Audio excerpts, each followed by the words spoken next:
That climax scene. Like, to me, that scene defines the whole movie, and it's the funniest scene in the movie. And of course, when you read it, it's so audacious. Like, well, this has to come up. You can't do this. The opening scene, it had the raunchiness, but then it had like this Tom and Jerry flavor to it too. And so it was like an adult cartoon. And the funny thing is the theatrical Tom and Jerry's, Bugs Bunny's, Tex Avery's, they were all for adults. Like, it ran before the newsreel or whatever back in the day. And so this was kind of inspired by that. Like, it started as my friend group and how can I translate the comedy to an adult animation characters and all that stuff. But that was the sequence that it's gonna work or it's not gonna work. And that was the first sequence that I storyboarded as like a proof of concept. And everybody, in the room laughed, and then we started to go from there. I thought, well, can I exaggerate their personalities and bring them to the big screen animated for adults, right? Because kind of when I saw Seinfeld, I'm like, oh, that's the same thing. It's kind of 4 weird, quirky characters, and they're really good with each other, and it's amazing. And so, not that I was talented enough to do another Seinfeld, but that was the inspiration to try to see something and see if I could get it to be without a big high concept, just character-driven movie. And then when I went to pitch it, they liked it. They got the idea, but then they still said, we need a concept around it. And it literally just hit me in the room where I go, oh, well, what if they're dogs? And one of them finds out he's gonna get neutered in the morning. Well, there goes another pair. It was crazy. I don't think it's ever happened to me like that. Like, I'll have like story ideas for solutions for a problem in the movie or something or show, but for a whole concept for a movie just to kind of snap into my mind in the middle of the meeting, instantly, it's divine intervention for sure. There's a couple of reasons. Number one, it's what I love, right? I mean, my whole body of work is 2D versus, except for the hotel movies. And so it's something that I really prefer and I enjoy doing. And I love the handcrafted feel of it all. And then we're doing some kind of semi-gross stuff. To do it in CG, it might be a step too real, right?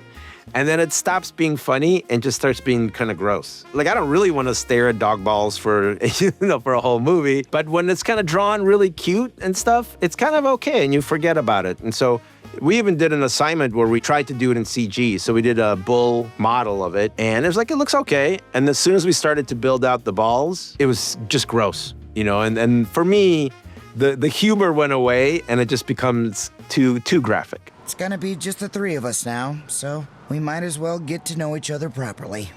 That climax scene. Like, to me, that scene defines the whole movie, and it's the funniest scene in the movie. And of course, when you read it, it's so audacious. Like, well, this has to come up. You can't do this. And that became my test for somebody who's gonna believe in this movie. Because I didn't want to do it and then make it so soft and different that it's not gonna be my movie anymore. I wanted to have the opportunity for the full expression. And then when New Line stepped in, they read the script and they're like, oh my God, this is our favorite scene. And that was it. I knew I found my family,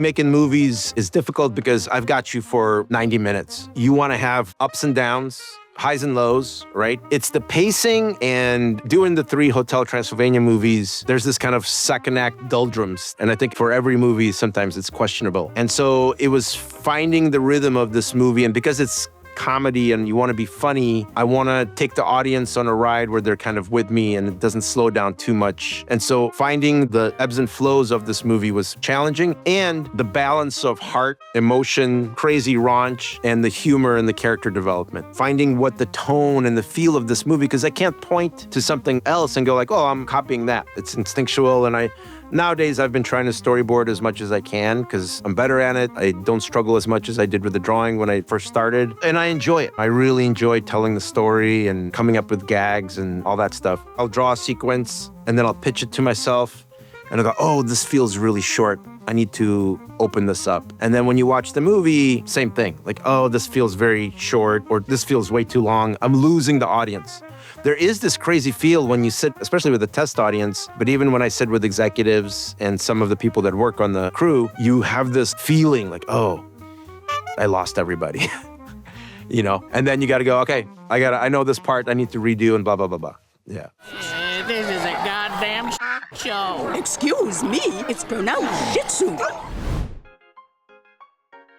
Unfortunately, I've been trying to make the movie for so long. I started in 2008. We wrote the first draft around that time. I think originally I wanted Jonah Hill, which back then he was that type of a character. And there was this dynamic that started to happen about the super nerd, I would call it. Like if you think about Revenge of the Nerds, they're very introverted and they're more like stereotypical nerds, right? The nerds of today or contemporary are super confident. They are embracing who they are. And so Bull wanted to be that character. He wanted to be cocky and confident, and he can protect his boys and everything. At the same time, he's got some major issues. He's vulnerable and neurotic and all that stuff. All the character personality traits are based on my friends, just exaggerated, right? And then when we started looking for voices, then it's like, yeah, so I needed like an every guy voice, and Adam was at the top of the list by the time we started to actually cast. And he is that character in a way, right? And then for Rocco, we needed a tough guy. Ironically, at that time that we were casting, there was conversations about Idris being the next James Bond. And so I was like, there's no way he's gonna do it. It's gonna ruin his career. Well, he's not gonna take a chance. And then we sent him the drawings and the script, and he loved it. And he doesn't get a chance to do a lot of comedy, and so he totally agreed to do it. And then Kathryn Hahn, I worked with her in Hotel 3, and so she was game. So yeah, so it all kind of started to come together. But we do what the general character personalities are, we rewrite the script, and then once we cast, after our first record session, we usually do a lot of rewriting to kind of start to match the nuances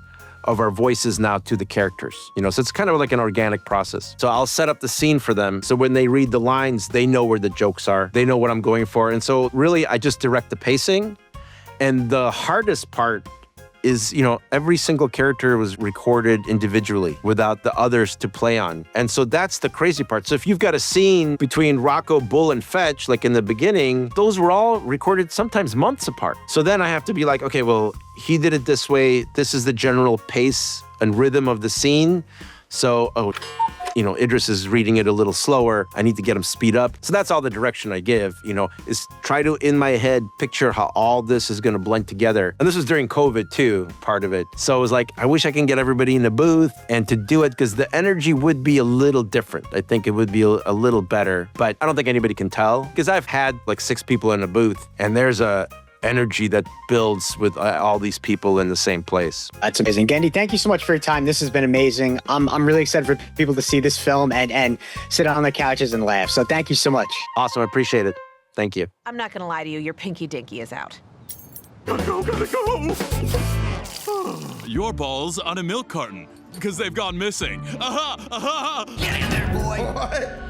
The shiny white throne? I guess I've never met another dog like you. Follow me. Okay, sure.